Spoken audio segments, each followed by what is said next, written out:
Dominic, you clearly have a world-class memory, it's beyond dispute, but were you always very bright when you were at school? Did you remember facts and figures effortlessly? No, quite the opposite. In fact, when I was at school, I was diagnosed with dyslexia. We didn't know much about it in the 50s and 60s.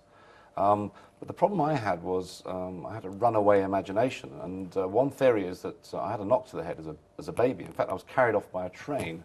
Miraculously, I'm here to tell you the story, but it was a complete accident, and I went to hospital and they found some bruising across my forehead, and I've got a scar on the top of my head. And in those days they didn't know anything about attention deficit disorder. They didn't have labels like that, but I think I had a combination of ADD and dyslexia. Anyway, long story short, I spent most of my time just staring out of the window, wishing I was out there. I loved the 3D world rather than the world of writing. So I was very slow at reading and writing, and I had great difficulty concentrating on what the teacher said. So in fact, it took me 4 attempts to pass English language at O-level. But from an early age, you had a very strong visual imagination. I imagine you were able to see things very powerfully and clearly, were you? Yes, I enjoyed drawing, art. As I said, being out in the 3D world, living in my own little world, if you like. So there was never a dull moment. I was never bored as a child. I didn't really need friends around me, although I did have friends. So I was always good with my hands. I played the piano as well. So a very right-brained person, I think. And what triggered your interest in developing this memory? Because I mean, from what you're saying, it's a result of training rather than yes. some kind of inborn. Yes.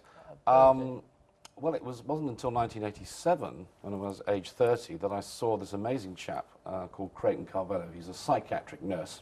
You don't have to be a psychiatric nurse to do this, but he was on that program Record Break with Roy Castle, and he was trying to memorize a deck of playing cards, which he did in 2 minutes 59 seconds and made 1 error. Now, I was fascinated because of the way he memorized it. The cards were dealt out one at a time, so he must have had a way of sequencing it, or perhaps he had a very special brain, and this is what I wanted to work out. Now, I come from a long line of bridge players in my family, great aunts and uncles. So I was weaned on playing cards and bridge, and my mother taught me how to play patience games. So this was like the ultimate card trick for me, and I wanted to know how it was done. So that's what sparked the interest. And when did you first enter the World Memory Championships?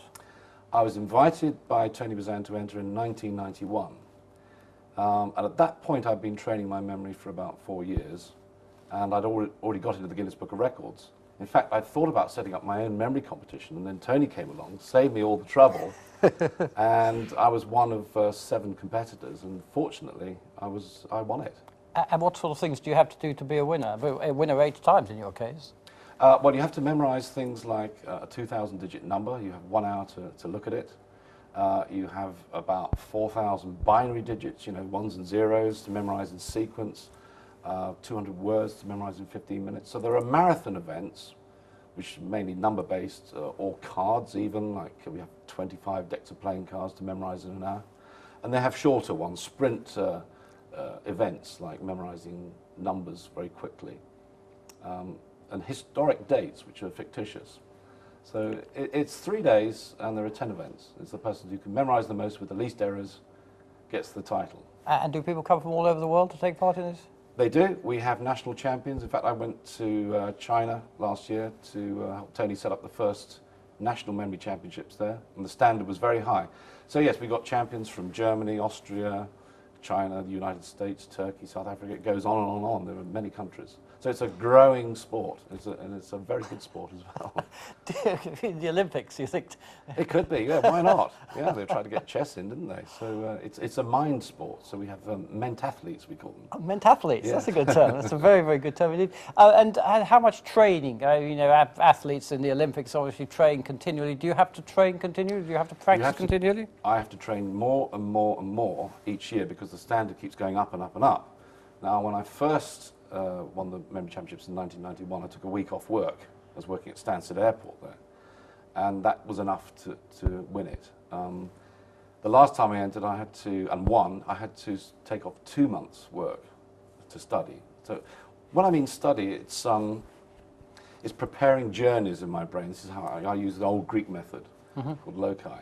So I have journeys, and I spend most of my time just rehearsing it, going through these old houses and walks that I used to enjoy as a child and an adult. And then I would deal up packs of cards, look at numbers, try and memorize as many numbers in 5 minutes as possible. Not just that, I try and get healthy as well. I lose weight, I go running, I play a lot of golf. I stay off the booze for a couple of months. I take things like ginkgo biloba, anything that will give me a slight edge. It's important to try and be stress-free as well, just try and relax. So you're looking at a holistic approach, mind Yes. and body, and you think that's important for anybody who wants to develop a better memory, to actually look at their physical health as well as the kind of memory training? Yes, if you're physically fit, then you're mentally fit as well. The two go hand in hand. Healthy mind, healthy body. It can be a bit of a wrench, you know, if I'm a bit out of shape. To get back into training. Yeah, we get back into it. Yeah. But you've talked about visualization. You've talked about your own very powerful visualization ability as a child. How important would you say a visualization and ability to create images in the mind? It's most important because if you think about it, we spend 2/3 of our lives processing images from the moment we wake up. Even when we're asleep, when we're dreaming, we process images. So we're professional image processing machines. So everything that we care to think of, if you want to remember what you had for dinner last night, you're using imagery. You know, fortunately, I was in a restaurant, so now I'm able to get the information about what I had to eat. So when it comes to things like numbers and playing cards, even names, I decode them. I call it the language of numbers. So I have pictures for every pair of numbers. I have a picture for a playing card. And the way I remember them in sequence is I put them along a journey, a set route. The method of loci, Yeah. as you were saying, the Greek method. And for somebody who perhaps feels they haven't got a very good visual imagination, have you got any sort of hints or tips how they might develop this power of imagery? Yes, a simple one is to look at a painting like Salvador Dali and just stare at it for 3 or 4 minutes and try to remember as much of the detail as possible. Then try and reproduce it on a piece of paper. When you run out of ideas, return to the painting and think, oh yes, I missed out the melting watch or a little detail, and then you can add a bit more to it. So if you do this regularly, and also another good one is to, at the end of the day, is to review your whole day. It's a good way of storing memories as well. You know, otherwise it's such a waste of your life if you forget what you've done during the day. So just review it from the moment you got up and try and remember as much of the detail as possible. And the skill will develop with practice, like Yes. most skills. But you can't beat actually sitting down with a deck of cards or trying to memorize a string of numbers. That really works the brain. Really training. You mentioned that, you know, controlling stress, try not to be too stressed when you're preparing, and I guess actually on the world, maybe champions, you want to stay as relaxed as possible, because anxiety definitely is the enemy, Yes. isn't it, of Yes. brain function generally. Do you think there's a particular mental state which you try and get yourself into? I mean, do you do any kind of other techniques to bring you, yoga or meditation or anything like that? Well, I think because I've spent hours and hours, thousands of hours, forcing myself to memorize long sequences of numbers and cards, I have reached that state of mind which I can turn off. Right. Turn on, just like that, Yeah, hopefully. yeah, A lot of people that enter the World Memory Championships for the first time, they come and say, oh, I'm going to win it this year. And the moment the cameras are on them and they're feeling the pressure, they They get crumble. pieces. Yeah. So yeah. there is an art and a science to this. Yeah. Now, when I was at school, I clearly had a problem concentrating. If only I'd been taught these techniques when I was at school, then it would have helped my concentration as well as my memory. The two Yeah. go hand in hand. Yeah, yeah. I mean, some people do say, oh, I've got a terrible memory, I was born with a terrible memory. You know, you can't teach old dogs new tricks, all these kind of what I regard as myths about memory. I mean, do you think that, apart from somebody who's obviously born with some kind of brain damage, some kind of problem there, do you think there's any such thing as a naturally bad memory? I think we get conditioned, don't we, from the moment we're born. And, but the good news is we can get conditioned back into the right balance.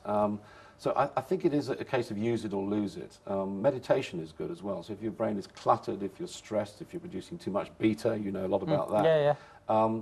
You can be conditioned, you know, through work or domestic situation. But yeah, try a bit of meditation, a bit of yoga. Do something you've never done before. Think of something you've never thought of before. And that's what happens when you try and memorize 1,000 numbers. You'll think of incredible, surreal things. Yes. And that's what distracts you from all the stress and troubles of the day. So, It's a metaphor, meditation in itself. indeed, sort of passive concentration, Yeah. this kind of thing. Would you finally, from your experience and from your personal experience, do you think there is any limit to the brain's ability to remember and recall information? every year the standard goes up and up at the World Memory Championships. Every time I enter, I do more and more. I memorize more information. I don't think there's any limit. It's like opening a door and then there are 3 more doors. So every time, because people say to me, surely your mind will fill up with all this information. And I said, no, it actually creates, I'm creating more storage space every time I memorize something. And that's the way the brain works, as you know. You've got 100 billion neurons. You're creating more circuits every time you memorize something. So there's no limit.